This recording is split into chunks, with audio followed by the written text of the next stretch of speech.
السلام علیکم ورحمۃ اللہ وبرکاتہ۔ بے فائدہ نماز سے حفاظت کی دعا۔ بسم اللہ الرحمن الرحیم۔ اللہم انی اعوذ بک من صلاۃ لا تنفع۔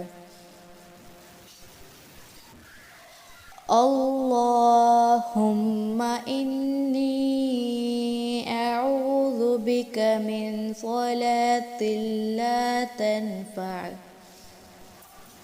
ترجمہ: اے اللہ، میں آپ کی پناہ مانگتا ہوں ایسی نماز سے جو فائدہ پہنچانے والی نہ ہو۔ ابو داؤد، حدیث نمبر 1549۔ السلام علیکم ورحمۃ اللہ وبرکاتہ۔